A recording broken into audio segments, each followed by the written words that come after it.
Thank you, everyone, for coming out tonight. Let's have the meeting called to order.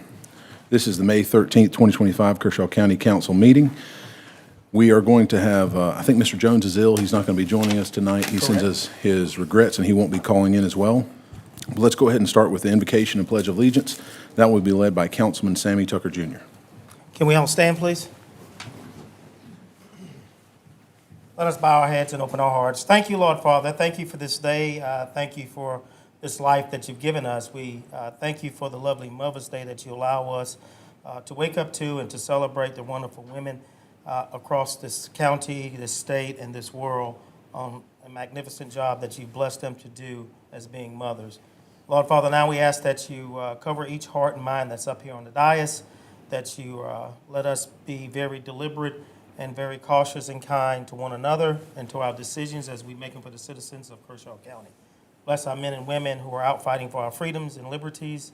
Cover them in your blood, Lord Father, as only you know how to do.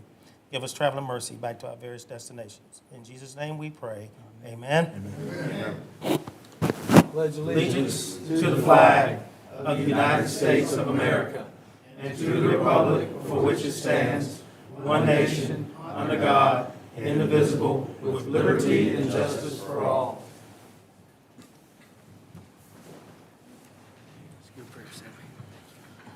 Thank you very much, Councilman Tucker. Gentlemen, next up, we have item number 4 on the agenda. I would seek a motion to amend the agenda before approval. I'd seek a motion to remove item 15B. That was an item that was placed on by Councilman Jones, and he will not be here tonight for executive session. Is there a motion? I second. I make the motion to remove Motion by Councilman Brazel, second by 15B. Mr. Tucker. Any discussion on the motion to amend? Motion to, are you going to do, Mr. Chairman, these, well, the other one won't need a motion. That'll be your prerogative. Never mind. That's right. Okay. That's right. Yes, sir. So I can confer the second. Okay. Seeing no discussion, all in favor of the motion to amend? It's unanimous by those who are present and voting, Ms. Hannah. All right, now do we have a motion to approve the agenda as amended? I make a motion, we approve the agenda. Second. Thank you very much, Mr. Cato. Mr. Tucker, any further discussion? Seeing none, move it to a vote. All in favor, raise your hand. Ms. Hannah, it's unanimous. The agenda is approved.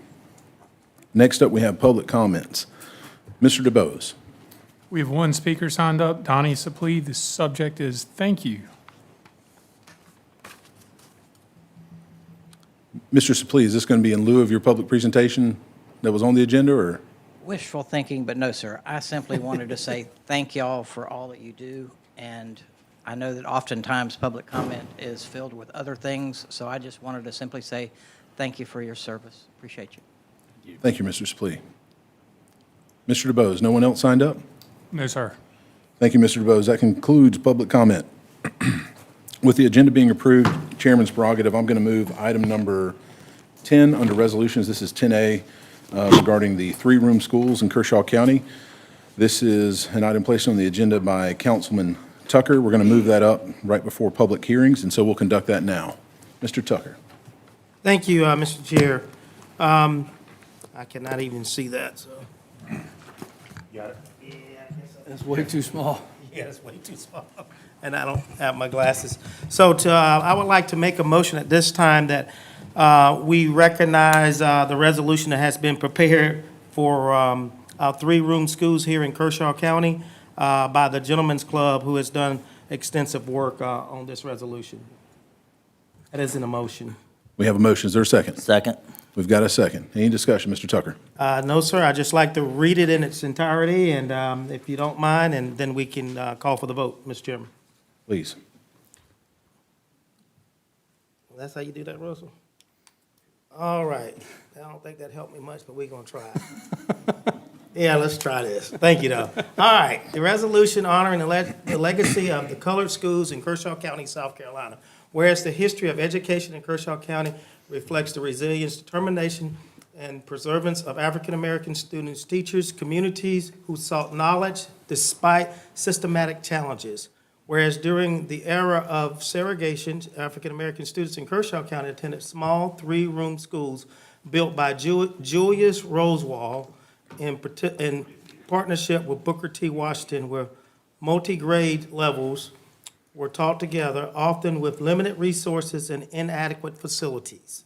And whereas many students walked up to 5 miles each way in all weather conditions to access an education, demonstrating their unwavering commitment to learn and self-improvement.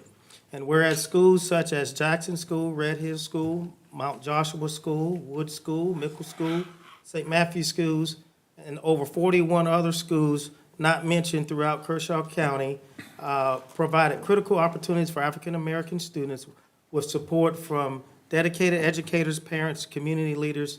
And whereas these institutions played a vital role in shaping generations of students who went to contribute to the progress of Kershaw County and beyond, despite the challenges of segregation and discrimination.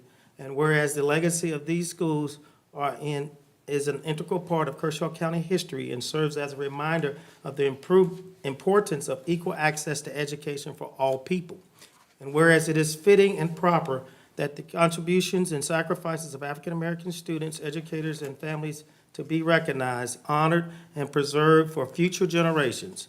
Now therefore let it be resolved that the Kershaw County Council hereby acknowledges and honors the legacy of colored schools in Kershaw County, recognizing the students, teachers, community members who played a pivotal role in shaping the educational landscape of our county. And be it further resolved that Kershaw County commits to preserving this history through documentation, education, recognition, initiatives that ensure the stories of these schools remain and inspiring for generations to come, adopted this 13th day of May, 2025. All right. Thank you, Mr. Tucker. Mr. Tomlinson, you had the second. Any discussion before we vote? I'd say this is an honor to support this tonight. I had the opportunity a few years ago to do a resolution before the U.S. Supreme Court where we were honoring Briggs versus Elliott, which was the actual first Supreme Court case, even though it's named Topeka, or was it Elliott versus Topeka, Board of Topeka. It really started here in South Carolina. We appreciate all you do, and anything we can do for equality, we need to continue doing it. So thank you. Thank you, Councilman Tucker. Any further discussion? No, I'll wait and hold my comments if that's okay till afterwards. Okay, let's move it to a vote. All in favor? Ms. Hannah, it's unanimous by those who are present and voting. And before we have the gentleman come up, I know a lot of research has gone into this. I've been able to spend some time with the Gentlemen's Club over the last couple of years. Mr. Tucker and I know Mr. Counts, among others, have been initiating or encouraging and doing themselves a bunch of research on this. And it initially started, if I'm not wrong, Mr. Tucker and Mr. Counts, because we were talking about locations and the generation that knows where everything is and what it was all about. Some of them are passing away from time to time, and Correct. even one of them was referenced and said, oh, he knew all about that school, but he passed away last year. And so we just decided, and I know y'all decided that you had to move forward in memorializing this. And to the extent we're able to, I hope we can include some of what's in your binder there, Mr. Tucker, or other research and maps and things, maybe with the archives. Yes, sir. And otherwise, so it gets preserved. Thank you very much, gentlemen. Mr. Tucker, would you like to have the Gentlemen's Club and those they invite to come up? Yes, sir. I want to say a couple words before Yeah, you go come ahead, up, please. and then we'll get Mr. Joe Counts and company to come forward. So the gentlemen that's sitting out in the audience in the Gentlemen's Club, they, like my parents, attended these schools, which I think is amazing. And I don't know how much y'all know about Julius Rosewall.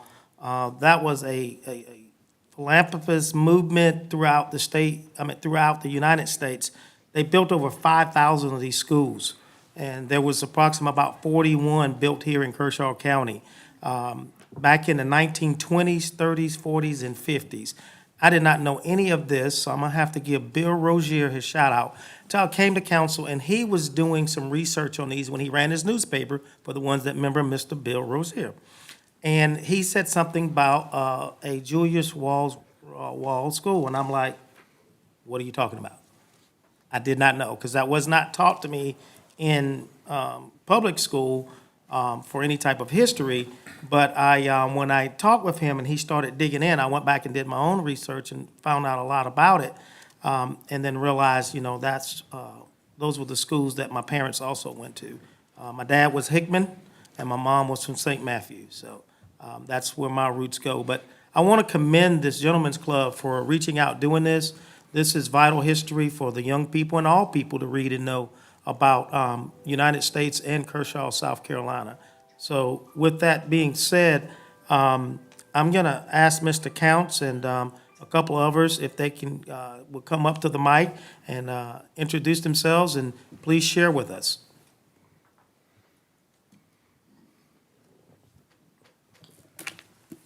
Yes, sir, Mr. Counts. Yes, to the. If you would, speak into the mic so the folks who might be remote can hear you as well. Thank you. Thank you. To the, I've lost words. You okay? Take your time. There you go. To the Council? Kershaw County Council, thank you. You're welcome. To the Kershaw County Council and to the staff, I say good evening. Good evening. And I would like to take just a moment and walk you through the three-room schoolhouse and what it consisted of.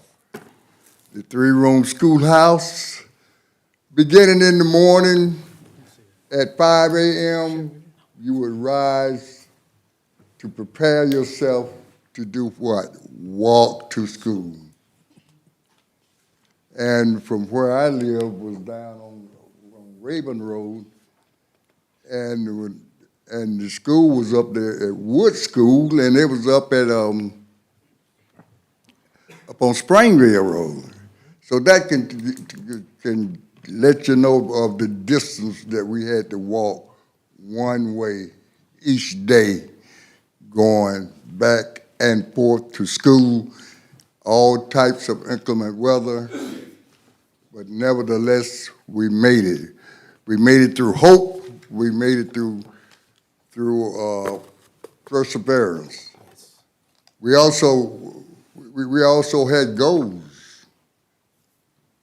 And what was so amazing about this journey was that as we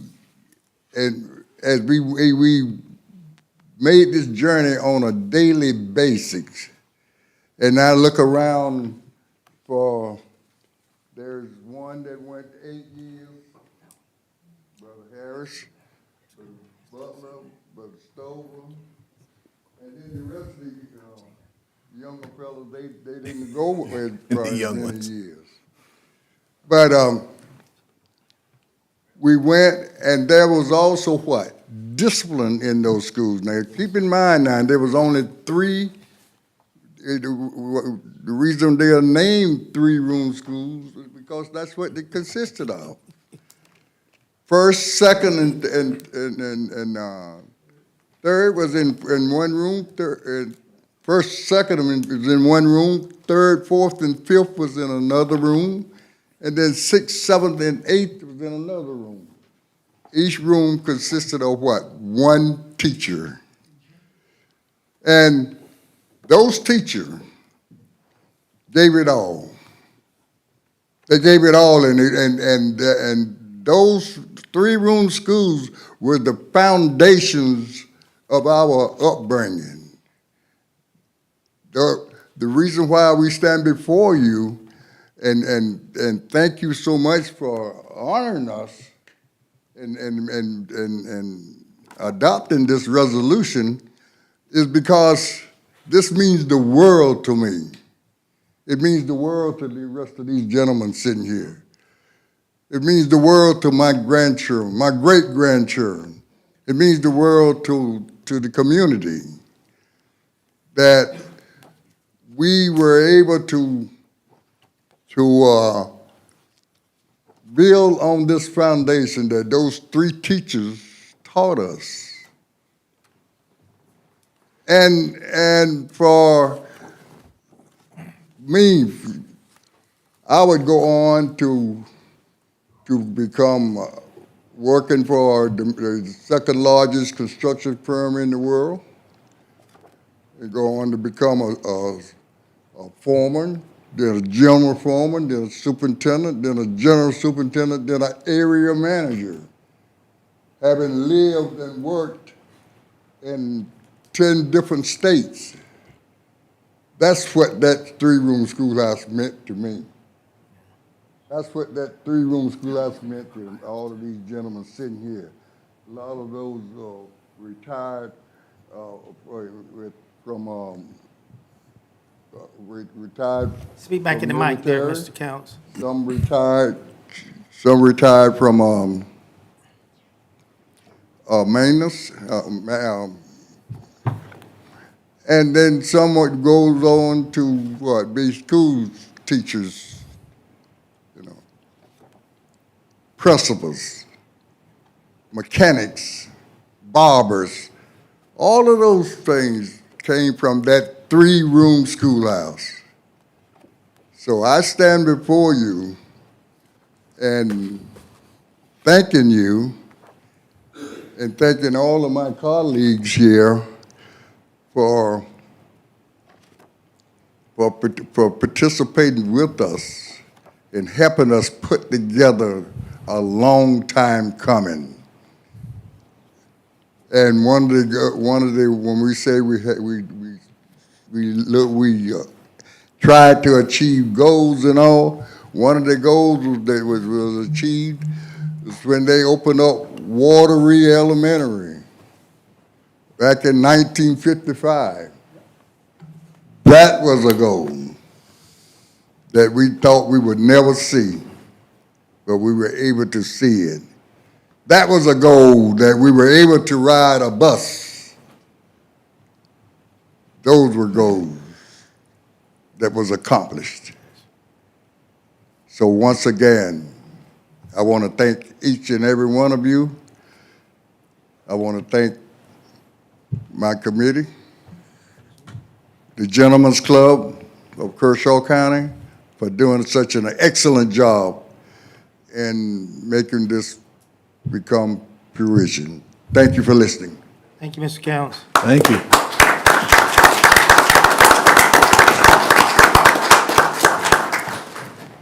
Thank you, William Robinson, and I am the Executive Director of the Knights Hill Historic Preservation Board, and I wanted to kind of bridge the gap from these gentlemen to myself and the impact that the Rosenwald schools had on my family directly. As a part of the Knights Hill neighborhood, both branches of my family, Brevard's on one side, Robinson's on the other side, attended the Knights Hill Rosenwald Elementary School. That building still stands today. It's out in the woods, and we've been trying to acquire the building from the family that still owns it, but it sits there. Trees are now beginning to grow through the building, but we want to preserve that building, turn it into a community center. And I must say that grandparents on both sides of my family attended that school, and what was unique about the Rosenwald schools is communities had to put monies into the schools along with the Sears and Roebuck Foundation that Rosenwald was president of in order to construct these schools around the country. And my mother attended one of these schools, Ruth Dorothy Brevard at the time, who married my father and became a Robinson. But she was kind of troubled because when she moved north to New York, she found the same segregated environment as she had left here in Camden, South Carolina. But my mom, based on what she had learned in these Rosenwood schools about the importance of education, she fought and won an integration lawsuit, and I was able to attend integrated schools because of those efforts from at Manhasset, Long Island schools, which was noted then and still today as one of the top-notch public school systems in the country. So I didn't know these gentlemen would be here tonight, so I just wanted to add my piece and kind of bridge the gap. So again, young people will understand the importance and the foundation that was laid by the Rosenwald School all across this county. Thank you. Thank you, Mr. Robinson. Thank you, Mr. Robinson.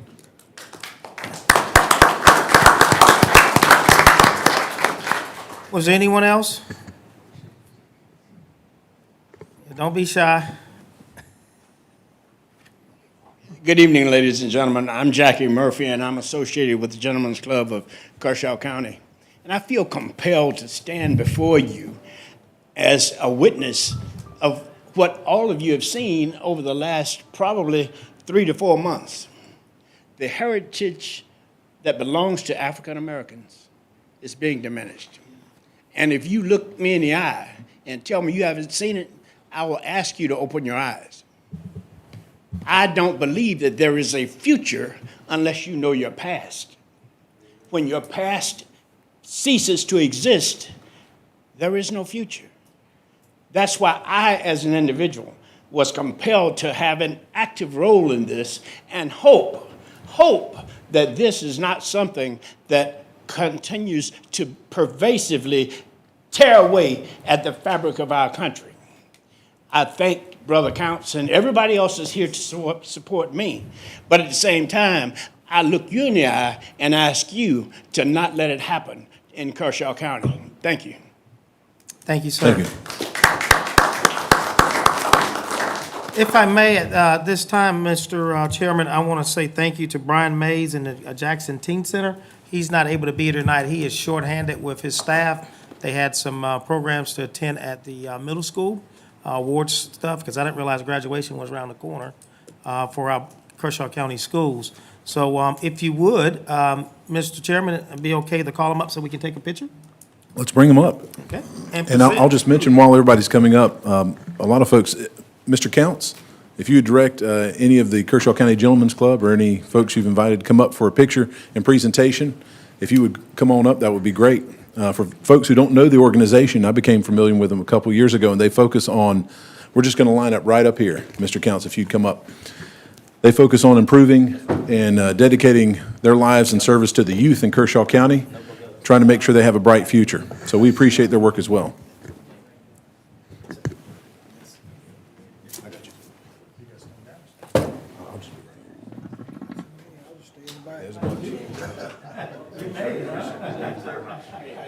Mr. Joe. Mr. Joe. You guys are coming on. Well said. Thank you for the comment.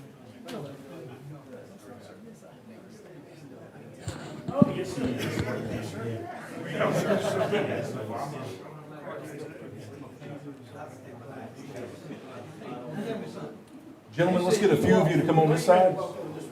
Let's just balance it out.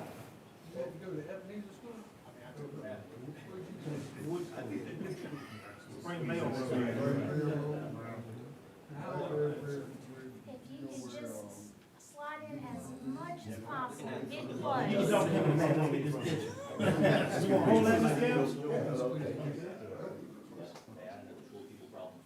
Yeah. We're gonna stay in the middle this time, so short won't matter. Everybody ready? 1, 2, 3. 1, 2, 3. Hold on 1 second. Let everybody get their photo. We need to tighten that in up over there, All right, here. you good? 1, 2, 3 and a half. Thank you so much. Congratulations.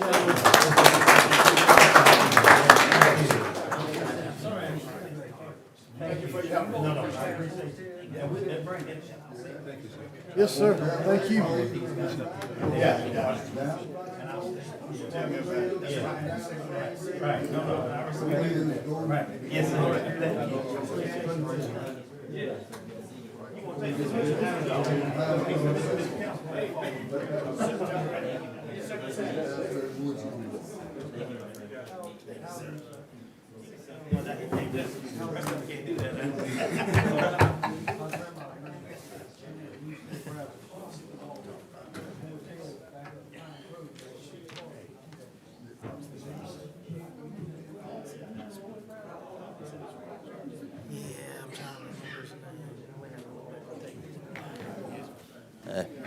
You recognize her? But I'm about to say something. Don't worry. No. Yeah, it is gonna be about you. Mr. Chairman. Yes, sir. I Mr. have- Tucker, Yes, sir. I have, if you can get your vice chair back, working on I it. have one comment. Mr. Tucker, any further discussion? Yes, sir. I just want to make this comment. The gentleman came up and spoke last, and I'm compelled to say this because you have to speak the truth when you can. The mess that goes up in Washington, D.C. does not affect these gentlemen that sit next to me here, and nor will it ever will. We don't drag that mess from D.C. down here in Kershaw, South Carolina. We come down to govern and do what's best for our citizens and our children, the elderly, middle age, working class, white, black, blue, green, purple, everybody who is a citizen here in Kershaw County, no matter what your economic status is. And I just want to say that because these guys have been very, very diligent in always trying to do the right thing by everyone. So I just want to say kudos and thanks to them. But it is worth mentioning because we do have issues. I'm not telling you we don't have problems. I'm telling you we don't have that issue here of dismantling African-American history because I think it is definitely how you learn not to repeat bad history. Thank you.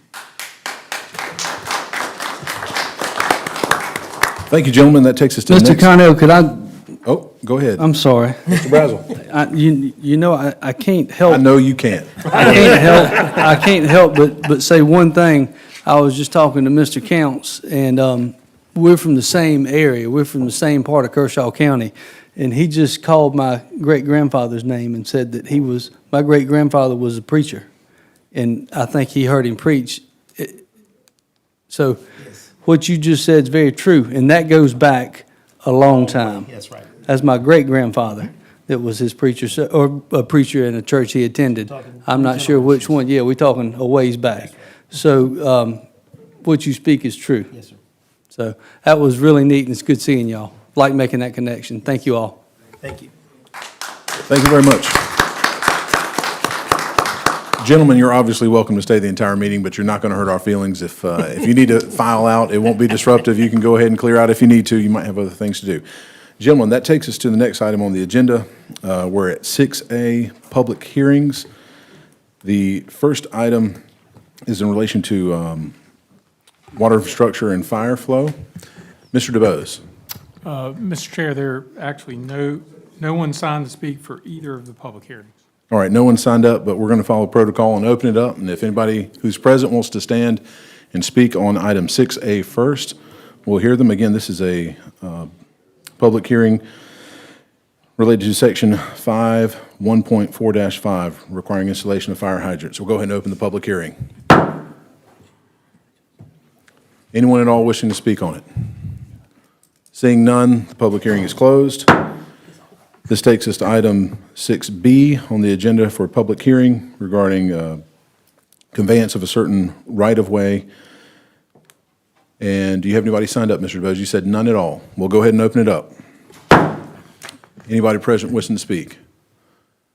Seeing none, we will close the public hearing. It's closed. That takes us to the next item on the agenda, approval of minutes. A little bit unique. We had a special called meeting in the form of a budget retreat. Do we have a motion on 7A by itself initially, and then we'll get to 7B? Mr. Chairman, I'd like to make a motion on 7 Alpha for the budget retreat, April 22nd, please. And that's for approval. Is there a second? Yes, approval. I'll second. We have a second. Any discussion on the minutes on 7A? Seeing- 7A is the regular meeting, right? Yeah, that's the regular meeting. Yeah, I'll be abstaining. I was not present at that meeting. Okay, thank you. Ms. Hannah, please note it. All right, seeing no further discussion, all in favor? Ms. Hannah, it's unanimous for those who are present except for Mr. Tomlinson abstaining due to absence. And then we have 7B is the next item on the agenda, so that passed unanimously. 7B, I'd seek a motion for approval. There was no votes taken at the budget retreat, but just to memorialize that we had the meeting and that it occurred. Is there a motion? I make a motion, we approve the minutes from the special call meeting. Mr. Cato. Second. Mr. Tomlinson seconds. Any discussion? I'll be abstaining. And for absence? Due to absence, yes. Okay. Seeing no further discussion, we'll move it to a vote. All in favor? It's unanimous of those who are present and voting, with Mr. Brazel abstaining. All right, that takes us to item number 8A, placed on the agenda by the administrator. Any briefing at all before we call it Mr. Suplee? Mr. Administrator? No, sir, I'll just ask Mr. Suplee to step up. All right, let's go ahead and get a motion and second to have him come up. Is there a motion? Make a motion that we have Mr. Sipley present a presentation for us, please. All right, is there a second? I'll second. Mr. Shoemake, no discussion? All in favor? It's unanimous. Ms. Hannah? Mr. Sipley, please come up.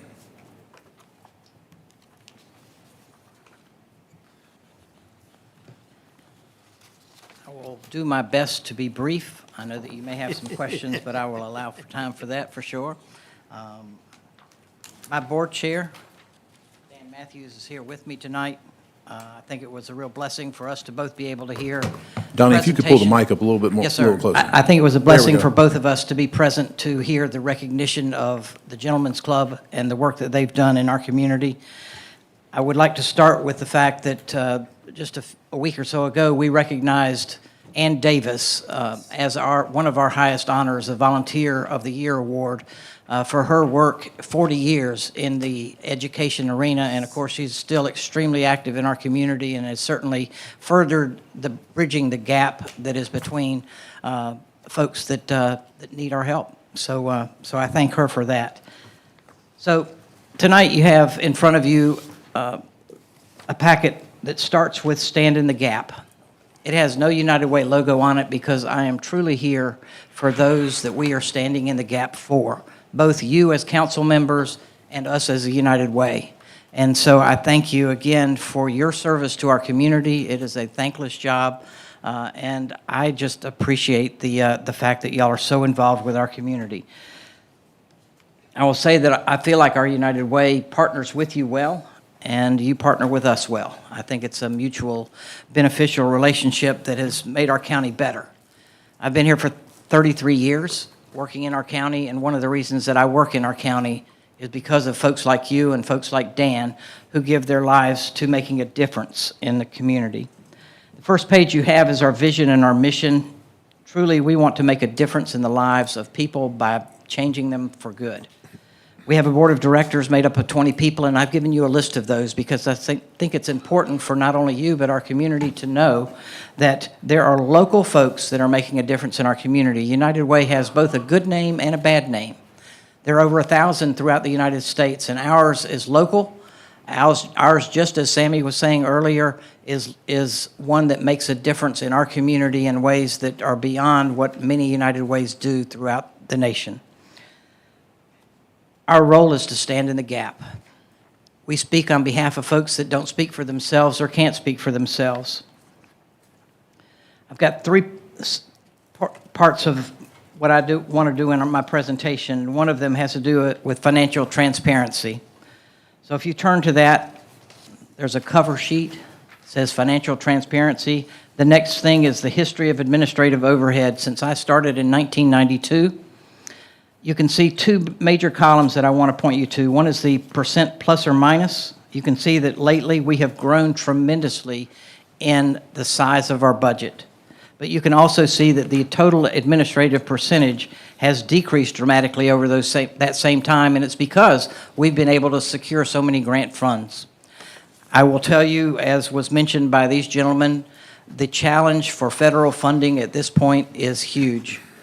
On April the 25th, we were told no more AmeriCorps, not only here, but 33,000 folks throughout the nation were canceled immediately and lost their jobs. What that means for us is we lost 20 mentors in our community who primarily 75% of them were students in our schools who lost their job because of a brush of a pen. 33,000 people, 600 in South Carolina, no longer working. We've been told to go ahead and apply for next year because Congress may appropriate those monies again. And in fact, to me, it is their duty to both appropriate funds and unappropriate funds, but that's another topic for another day. So as we move forward, I want you to see that we as an organization are transparent. Every one of these numbers that are on here are from our audit. First done by Canty Tiller Pierce, and then secondly, now the most recent years, Shaheen, Hancock, and Godwin. Our board contracts that out. Those folks report directly to our board of directors, who then approve the audit and its findings. We've had a clean audit almost every single year. For many years when we were smaller, we had the exception of separation of duties. But our board made sure, for example, that we have 2 signatures on our checks, even though banks don't require that anymore. So we did our own checks and balances. We serve as a convener in our community. Oh, by the way, we have grown from my first year, we were $300,000 budget. This past year, our budget is $3 million. A whole lot of that is federal funds, but a whole lot, as I said, is unstable. And so we need your help. As standing in the gap, you'll recognize some of these things about what we do, because it's really not about the money anymore. It used to be United Way was just a fundraising agency. Today, it is not that way, and especially in our community. We're a social service agency. We provide services to folks. We bring folks together. We ask ourselves, who's not hungry because we fed them? We ask ourselves, who has shelter because they're no longer homeless anymore because we've provided them shelter? We ask ourselves, who have we provided clothes to? Every Friday, we give away clothes in our parking lot. We give away food to those who are hungry. We are standing in the gap for those who need us. We are not a handout, we are a hand up. And I'm not just saying words. We have people that work for us. We have a board of directors who feel, I think, just like you do, which is people need to step up and care for themselves. Sure, they might need a hand up, but they don't need a handout. We've got to help them. And so we do. We do so, I think, with compassion, but we also do so with firmness. I've got a homeless worker who is probably one of the most amazing folks I know, Angie Shirley, who goes out and helps folks where they need it. She spent 14 years having trouble, and so they can't get over on her because she knows what the tricks are of the trade. So we're a convener as well. Recently we convened, and that's the next part of number 2, under convener. A couple of ways that we convene folks. One is we, of course, have a board of directors that tells us what our priorities should be in our community. But we also have 4 care councils. Gary Rivas, who is a pastor and member of our board, is the chair of those 4 care councils.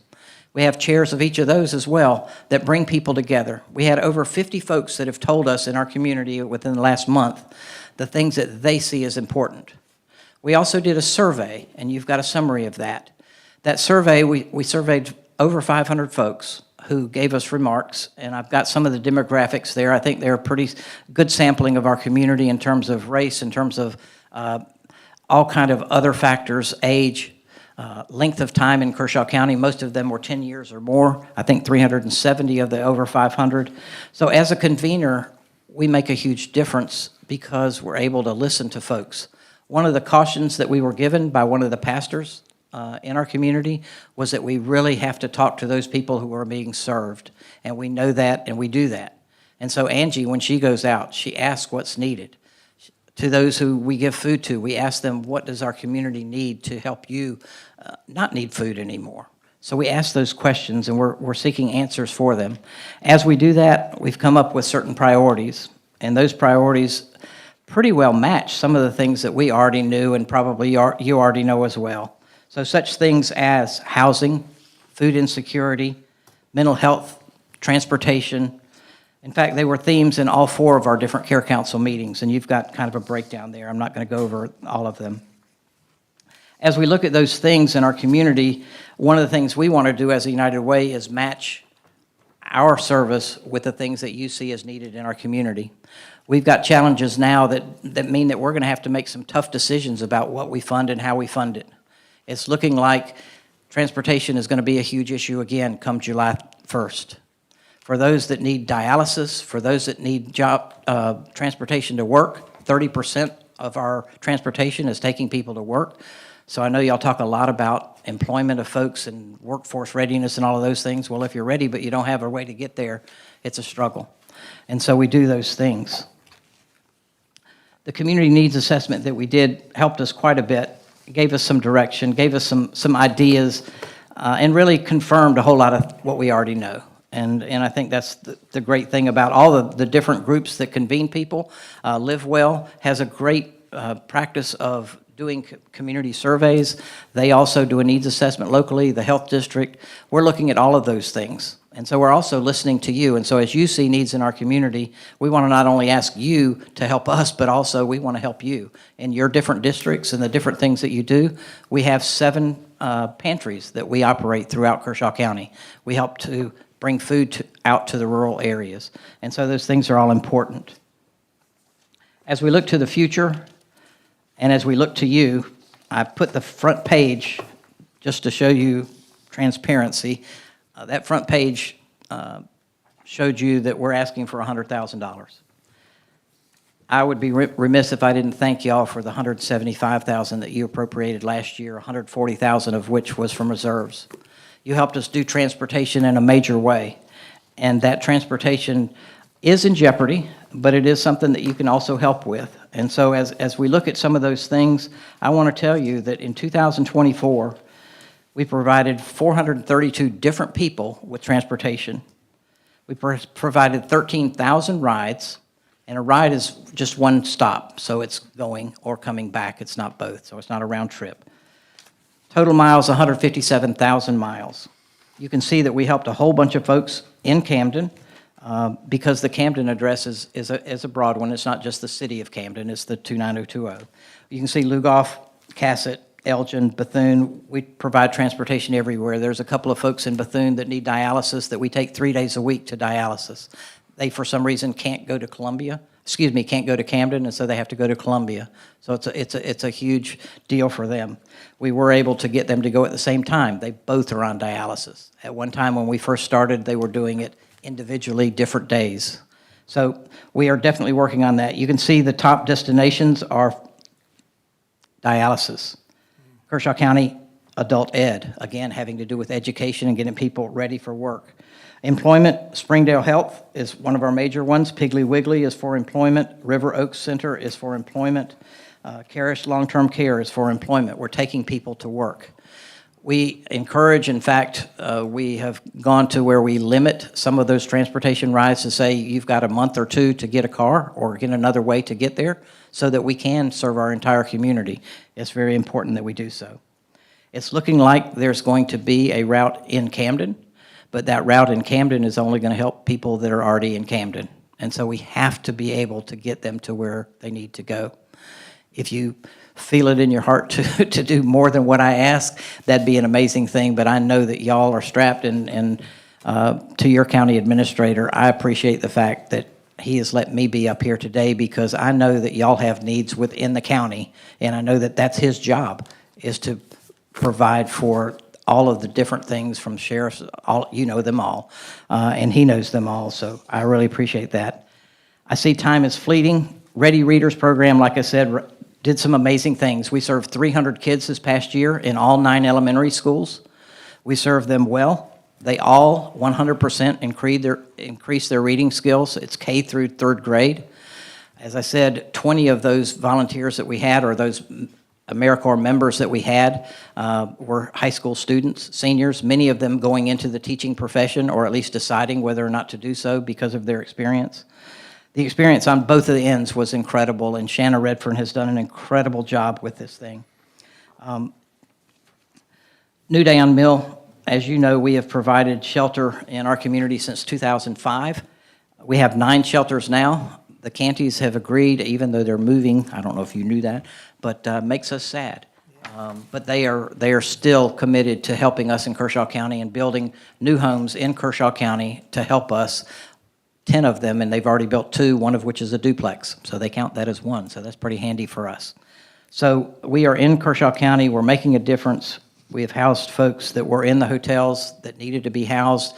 A lot of them are in some apartments that are really some of the best things we've found in Kershaw County for $900 a month. It's still a lot for those people that don't have much money. But for Kershaw County, we're doing some great things in some of those places. The Mobile Nutrition Center, we do some incredible stuff, mostly because of Target Distribution Center. The more things they damage, the more food we get. So last year, that totaled 656,000 pounds of food and goods. So we're able to help with diapers, we're able to help with paper projects, we're able to help people that otherwise, maybe it's not food, but they can replace it because it's good stuff that we're able to distribute throughout our county. And like I said, there's 7 different stops that we do. Our community gardens are kind of a blessing in terms of there's 8 different churches in our community, 1 garden club, Council on Aging, do some great stuff in our community. They are getting to the point where they're going to be self-sufficient and not need our funding, which is good because it's about to run out as well. So not real hopeful that that federal funding will be revived. We're going to apply, but we'll see. Our HUD funding right now is on pause, and so we are hopeful that with our housing work that we do, we can do that. My time is up, and so I will stop. I'm sure there might be some questions. If there are, is there a motion to amend the rules for this particular presentation to extend it by 5 minutes? Yes, Mr. Chairman, I'd like to make that motion, please. All right, is there a second? All right, all in favor? You got some more time. Okay, briefly, I would just say. Well, I would just ask you, let's yield to any questions. We've heard your presentation. absolutely. We have the materials. Thank you so much. Absolutely. Any discussion or questions from council members? I just want to make it clear, thank you, Mr. Chairman, that the 100,000 request does not include any transportation in it? It actually, if you look at this sheet, which I think was on your second one on your cover, it is asking for $40,000. And one of the things I want to say to y'all is that you might want to push start on that 5 minutes. I got it in my head. Go ahead. Okay. It is very likely, in fact, it's unknown right now exactly where we're going to need the money to go. If we're not able to do transportation, I can tell you that if you give us money for transportation, we'll do it. We'll find a way. We've even looked at ways for us to provide it ourselves. We right now get a 50% match on the rural transportation, so it would go from 50% to 100%. Y'all have helped us tremendously with that, and we've allocated it $11,000 a month to go through June 31 or June 30, and so we have some of that funding. Our last reimbursement was in February, so our transportation provider is desperate to have reimbursements, and that's a whole nother story. But the fact is that his request was for $40,000 for us to reimburse him. We got $31,000 from the state, from Santee Water RTA to pay that. So we had to use your other funds for that. That means that we have absolutely no costs of our administration, including our full-time worker, the $1,000 we pay for tracking devices and all of those things. We're footing that, so we're losing about $10,000 to $20,000 a month still, and our dedication has been to do that. But our board is very frank in saying we just don't have it anymore to give. So our struggle is if you appropriate money to different categories. I again say that your priorities are more important than mine. As you fund things, and I'm going to tell the same story to City Council, but local is where it's at this point, and that's why I'm asking for as much as I'm asking. Y'all have historically done about $35,000, and so it is a big increase from that. And again, I thank you from the bottom of my heart for that $140,000. It has made a huge difference in the lives of folks who need it. Thank you, Donnie. We appreciate you and your board and all your staff. There at United Way, we know that you have tremendous challenges. None of us are closed out up here when it comes down to what's going on nationally. And as much as I love you, I don't want to be in your shoes. So thank you for all you do. Thank you, Mr. Matthew, for leading this wild bunch that supports United Way. Thank you, Mr. Tucker. Any further discussion? I have a quick question, Mr. Chairman. Mr. Tomlinson. Yeah. Sir. Thank you, Mr. Donnie. I appreciate your presentation. Yes, sir. Just had a quick question on the vehicle access network. Yes. Charts. The line chart that says Camden, Lugoff, Cassett, and numbers, I guess Camden's 245, Lugoff 79. Is that the number of people that went from those areas, or is Yes. that the destination of the ride? That's where they're picked up from. And I was honored a few months ago to be able to appoint Whitney Marsh to the Santee Watery RTA, and she's doing a wonderful job. So that 40,000, I know that they're in works right now about how to best serve Kershaw County, and I believe there's some talks about fixed routes, and Whitney was educating me on all the specifics. But in your opinion, that $40,000 with the suggestion from Santee Watery RTA, which they could definitely expand more in Kershaw County. Would that 40,000 be helpful for that? And at that point, could we push for more flexible routes versus fixed routes, just strictly in Camden? Because we're a rural community, and we got a lot of people in the rural area that need rides. And I know that your team has a lot of pressure. And Whitney was on giving rides the other night at 7:30 at night when I talked to her. So it's dedicated staff, and I really appreciate it. Just kind of wanted to get your opinion on the flexible versus fixed routes. The flexible versus fixed route, I guess is flexible door to door? Yes, sir. It'd be Okay, door to door. In my mind, there has never been a solution in Kershaw County that was a fixed route and not a door to door. Santee Wateree RTA tried it on Highway 1, and at the time that we were funded only by the health district for $100,000, they were spending somewhere in the neighborhood of a couple $100,000 of CARES Act money, and they were transporting 3 or 4 people a month. Just almost nobody. There was no markings. And so hopefully it will be better if there's one in the city, but still the people that are on the outlying areas, there's no other way than to do a door-to-door. And the $40,000 would help do door-to-door. What's happening at this point, and I'll know more on May the 23rd from Ms. Gibbons at Santee Wateree RTA, because I've told her we have to have a decision to be able to tell our people that are both the transportation provider, All Star Transit is a for-profit entity, and all of our riders who ride, we have to give them notice that we're no longer going to be able to do that or not. She said there's a possibility that Santee Wateree RTA will take it on. I'll be shocked as can be if that happens, but I've also said that would be an amazing answer because truly they are the transportation provider designated for Kershaw County. For all 4 counties, they're supposed to be it. Yes, sir. We've been able to fill that gap. We still would be approved for the Lugoff area and the Elgin area that is considered urban, but it is a very small portion of the county. It's from the 2010 census, and we would be left with, in fact, I think that money is appropriated only for the United Way to provide, but I don't see our board saying, yes, let's provide it there, but not in the rest of the county. So I think we've got to find a way to do that. We're working on it diligently. The folks that we have approached, everything from MUSC to Blue Cross Blue Shield Foundation, have said that transportation is something that they are just not able to support as much as they did in the early days. So it's gone from 142,000 to 100,000 to 50,000, and this year the health district is giving us 10.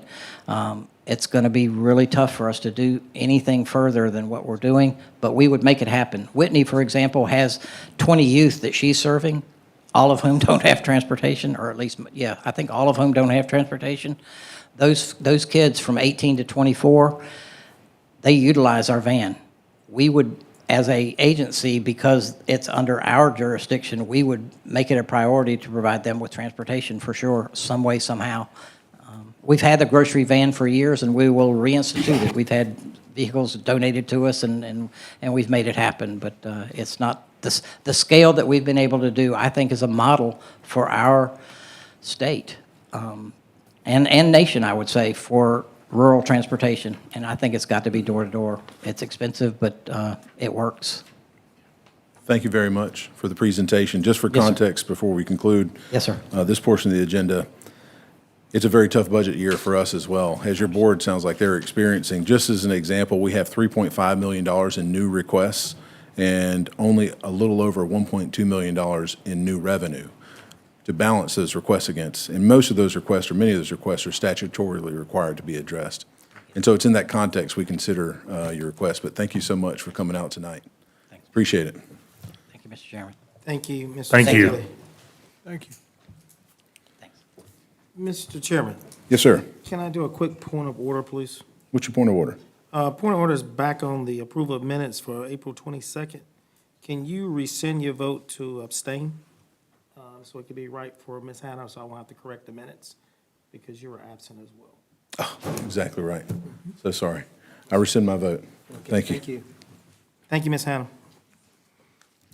All right, that takes us to item number 9A, third reading on an ordinance to approve particular requirements for installation of fire hydrants.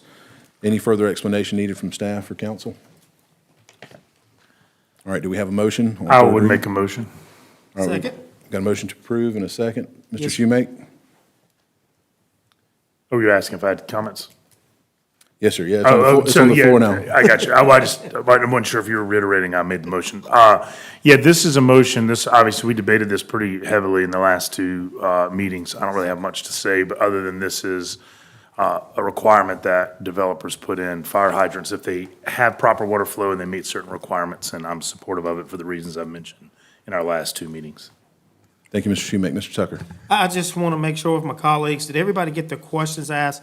I know there was some on first reading and then second reading, and I just want to make sure that all of you got your answer to your questions that you were seeking from staff. We didn't talk about any further.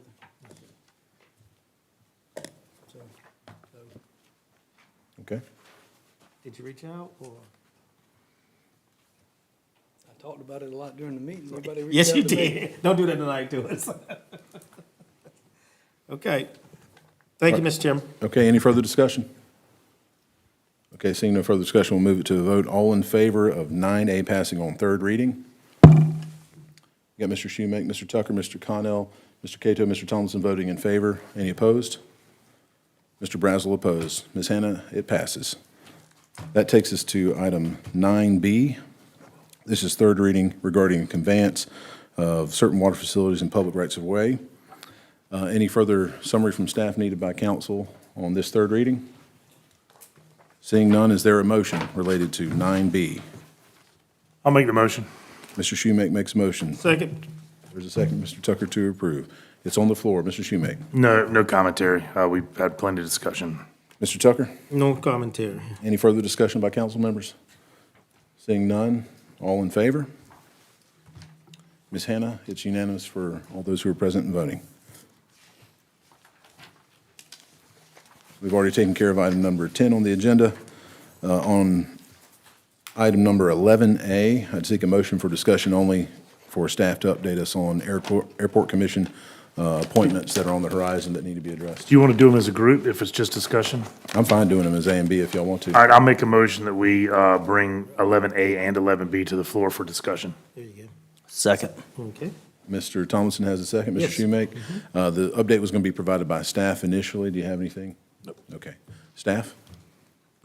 Mr. Chairman, you have, members of council, you have before you just some discussionary items on some appointments. For Airport Commission, we have one individual rolling off the chair of that commission due to the ordinance stating that they can only stay on for 2 successive terms, so that individual will be rolling off. So you will have in your packet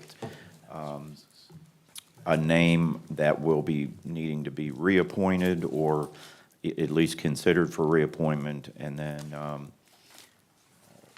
Kershaw Health District, also, we have an individual that is looking to be reappointed as the chair for that committee. And I believe that would be, at least in Mr. Jones' district. He's not here tonight. Yep. Correct. I have some questions too on. Go ahead, Mr. Tucker. If I can, Mr. Chair. So, Mr. Templer, I think we've got statutory time limits or terms on the health district as well. And I know for a fact, because I was part of the party that reappointed that individual, this would be 10 years for them. I think they've reached their capacity. So I would really like to dig down in that Yes. before we put that on the agenda to vote on. And, I don't want to do that to an individual at all, is what I'm saying. Sure. And do you remember, I know we retooled the Airport Commission. Right. And it reset, and I Yeah. thought this was a similar It instance. is, but he had already served, Yeah, yeah, okay, he's already served 2 terms there, and then we gave an additional because we retooled it, and he was also told that this would be it. And I don't want to violate our own ordinance or the state ordinance. On top of that, love to keep him, but we can't live on boards and commissions when we got statutory term limits. And you're pretty sure he's? I'm 99.9%, but that's why I'm asking, let's research it to make sure. And Okay. that'll be with Mr. DeBose and Ms. Hannah, the administrator, and myself, just to, because I don't want to be wrong, but I'm feeling pretty strong. Okay. And Mr. Jones is aware of this as well. I had a conversation with him. Thank you, Mr. Tucker. Any further discussion, questions for staff? Is the airport commission appointment, what district is that in? If you Yours. know, is it mine? Yeah, I believe so. And Well, the names have to be on the. I say that there was some council members with 2 and 3 appointments because I think there was lack of willingness in other districts for anyone that really had interest in, particular, the airport. So, Mr. Connell, I think we had looked at that a little bit, and there was a little Yeah, I think I lopsided, figured so, out. yeah. I think overall for the council, you're supposed to have at least one appointment, if possible, from each council member. And some of them have 2 or 3 appointments from various council members, not just the district, but the council member actually made the appointment. Right. And we got to figure out where the chair fits on some of them or not. And the way I took it for the airport commission for that vacancy, that would fall to you. Yeah, I'm not sure. We'll research with Mr. DeBose and try to figure out exactly who will be making the next appointment. But the point is, on the next couple of agendas at least, we'll be looking at making sure applications are in the packet to comply with the rules, and then trying to get these committees filled out so that we can have these folks serve who want to. Yes. All right, any further discussion, council members? All right, no votes needed. We'll move on from item number 11. That brings us to council briefings. I'll start with Mr. Cato. No report tonight. No report. Thank you, Mr. Cato. Mr. Tomlinson. I'm going to be brief. I just wanted to give my condolences and prayers to the Singletary family. Their son passed away last week. Johnny and Naomi, Daniel's parents, are good friends, and I actually had the opportunity to train Daniel to scuba dive when he was in Boy Scout Troop 777. Just please keep them in your prayers. That's a devastating loss. Couldn't imagine what they're going through. And that's all. Thank you very much for that, Mr. Tomlinson. Mr. Shoemake. Yeah, just a few small things. I see in the crowd, we have Miss Autumn Dunlap and Miss Sissy Ballou. Thank you guys for joining us. They were recently elected as officers of our local Republican Party. And in addition to that, they are in about a couple hundred civil groups between them. So appreciate all you guys do for this community and for coming out tonight. The next time we meet, at least 2 of us will have high school graduates. So obviously, we'll talk a little more about that, I'm sure, next time. But just want to send a shout out to a group of people that I think are particularly important, and we recognize some of them at our last meeting, which is the high school athletes that are also going to graduate. My son played baseball, which is why I missed 2 of the recent meetings or phoned in. So I was at a baseball field having to mute myself so that you guys didn't hear the bad things I might say when things didn't go our way. But I just wanted to thank all the athletics, baseball in particular. It's kind of interesting because it's so uniquely both team and individual. Every player on the team is going to have a moment where it's just them standing in front of either a pitcher or a batter, but it's also a team sport. You can have a great individual day and lose as a team. And the lessons that teaches these young men and women who play softball and sports in general, you get kicked in the teeth and you have to come right back and compete the next day. It's not over till it's over. You can be in the bottom of the 9th inning, losing by 3 runs. It's not like football where if you're down by 3 or 4 touchdowns with a minute left, you're cooked. That game can change in a minute. So it teaches these young men, compete always. You have to come back strong even when your teeth get kicked in. And so as these young athletes graduate, I just want to send a special shout out because they're learning the skills that some of us had to go into the Marine Corps to learn. And it's going to carry them well in life. So to all the college athletics and particularly the coaches in Kershaw County that mold these young men and women, just a special shout out and thanks. And that's all I have. Oh, one more thing, I'm sorry. The chairman of our county council, I wasn't here in person, was recently inducted into the National Wrestling Hall of Fame.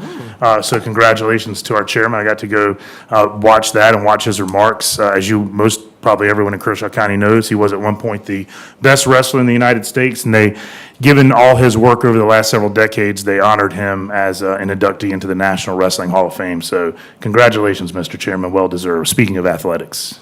Thank you very much. Mr. Tucker, any report? Yes, sir. Thank you, Mr. Chairman. Let me start off where Shoemake left off at.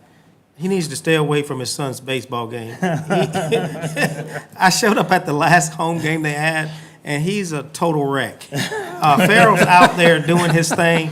He's a total wreck on the sidelines. So, but I enjoyed being out there with you. And my mom got to meet her favorite councilman. Right. So it was a wonderful time with the Shoemake family, and I thank you again for the invite because I thoroughly enjoyed. With that, I want to say thank you to Councilman Shoemake and Councilman Tomlinson and all the council members for the retreat. I thank those two, though, especially for the Finance Committee meeting. I'm telling you, we're pounding heads and pulling teeth. I think I got 2 or 3 loose in my mouth now. Lord, forgive me, don't let them fall out. That's not the truth. Thank you for your work and your due diligence and your time. I can't say that enough. And I don't know if the administrator or the chairman is going to speak on this, so I won't stay on it long. I thought that went well. It was very, very informative, had a lot of good information. I thank several of you in the audience for attending. I appreciate that very much, following your government and keeping up with what we do, and that's important as well. So kudos to everyone. The other thing I want to say is my condolences goes to the Singletary family as well, and also to the Green family, which happens to be my barber who passed Sunday from a massive heart attack. He's a Camden High grad, 61 years old, died at home. So my condolences go out to the Green family, and it's pretty sad. Actually, that's the second classmate of Camden High from the class of '81 in less than 30 days. The Wood family lost one last month as well. So death has been in the community, unfortunately. And also to the Dixon family. They lost a 33-year-old son. They funeralized Saturday from a car accident. So a lot of things are going around. A lot of people are grieving. I want to say, too, as well, if you have an opportunity, go on and read the 2026 proposal budget from the federal government if you need something to cry about, because it's awful. You think cuts are this year? You read that proposed budget for 2026, and it's out. It was released sometime today. It will really, really ask you how are people going to live, function, and make it. So I just want to put that out. With that, Mr. Chairman, that concludes my report. Thank you, Mr. Tucker. Mr. Brazel. Thank you, Chairman. I'd like to dovetail off of what Brant was talking about regarding Daniel Singletary. Came to my attention that the young man that passed, his grandfather, Johnny, is a good friend of ours and our family, and I wanted to extend condolences to the family. Absolute horrific situation, and just know that we'll be praying for you all and y'all's family in the days and weeks ahead. It is nice to see the Republican Party here. We've got a Republican Party here in Kershaw County that understands the difference between local government, state government, and federal government, and for that I am grateful. And congratulations to Autumn Dunlap, Sissy Ballou, and Amanda Uten on their recent election. I'd like to say to all Kershaw County schools in the class of 2025, and my son as well, who attends school in Columbia, that you've got a bright future ahead. Where you started and where you finish. So once you get out of high school, whether you decide to work in a trade or if you decide to go to a technical school or a university, it's all about how you apply yourself, and never let somebody tell you that you can't, because this world is full of opportunity, and if you work hard, you can accomplish a lot. So we do congratulate the class of 2025. And I would be remiss and in trouble if I didn't mention one other thing. Today's May 13th, if I'm not mistaken. Yes. 1998, I met my beautiful wife, Casey, and we met at Clemson University on this day. So we have been together since the day we met. Wow. So 27 years today. So Congratulations. well, it's an anniversary that we don't often remember. But I woke up this morning and I said, "Hey, today's the day we met." So You yeah, definitely, you bless her definitely heart. outpunted your coverage. The chair said that first. It's a long time to put up with a brazzle. So, and congratulations to Ben. I think I wrote a letter on your behalf for the National Wrestling Hall of Fame. Because you tried to wrestle me once and you hurt me. That concludes my report. Thank you. Thank you very much, Mr. Brazel. I just have one item to go over for the benefit of the public and council members. We've been discussing an item that's always of interest this time of year, third reading of the budget. And we often, as tradition would have it, amend or change the summer meeting schedule based on family vacations, which are very important. At this point, we're looking at doing third reading of the budget potentially on June 17th. And so I would just ask the administrator and Ms. Hannah to place on for our next agenda, next meeting, so we can discuss the summer meeting schedule and firm that up, and also looking at canceling the last meeting in June, which would be June 23rd, and having that replacement meeting on the 17th of June, so that the public and everyone else can put it on their calendars. And that concludes my report. All right, Mr. Templer, any briefing? Just very quick, you know, in my capacity as administrator, I get to meet a lot of neat people. And in 10 years in this office, or in administration, not as the administrator, I get to meet a lot of people, and a lot of them I've become close friends with, and it's kind of neat, just going from complaints about dirt roads to talking with them and then just becoming close friends. But I don't always agree with everybody's opinions or anything like that, but it's not about that. And so Jeff Maddox he's been going through a little bit of a medical issue, and he just sent me something saying that he was all cleared. So I'm just, you know, it's good. Again, Jeff and I, we kind of go round and round a little bit, but it's nice to know that he's healthy again. So that's my report. Good. Thank you, Mr. Templer. Great. Any legal briefing other than executive session? No. Okay, gentlemen, that takes us to item number 15, A and C. We'll take them as a group. I'd seek a motion regarding items A and C. One deals with contractual arrangements, and one deals with pending, threatened, or potential claims and legal matters, both under SC Code 30-4-70. Do we have a motion to go into executive session? I'll make a motion. Second. Second. Mr. Tucker has a second. Any discussion? Seeing none, all in favor of going into executive session? Ms. Hannah, it's unanimous. We'll have Mr. Nance join us, the county attorney, the administrator, and assistant administrator, deputy administrator. And we're going up into the upper room, is that right? Is that where you Yes, have the technology set up? The upper room? Upstairs. Upper room? All right, we're in executive session.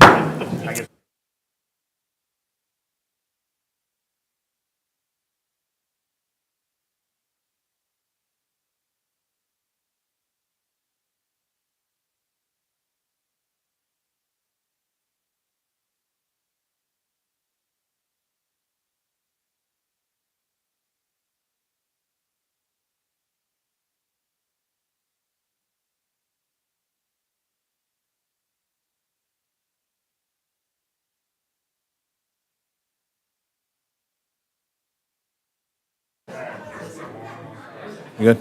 All right, and I was just going to mention for the benefit of the public, before the mic got cut off, we do anticipate one vote, at least one vote coming out of executive session.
good?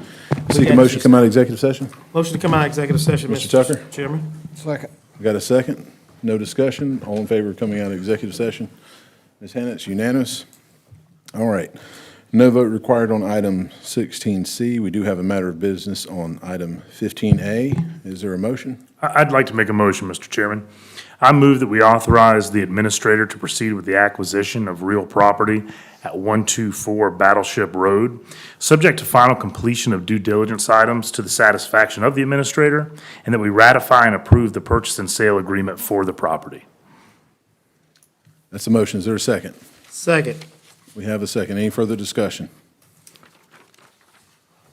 Seeing none, let's move it to a vote. All in favor, raise your hand. Ms. Hannah, it's unanimous. Those who are voting.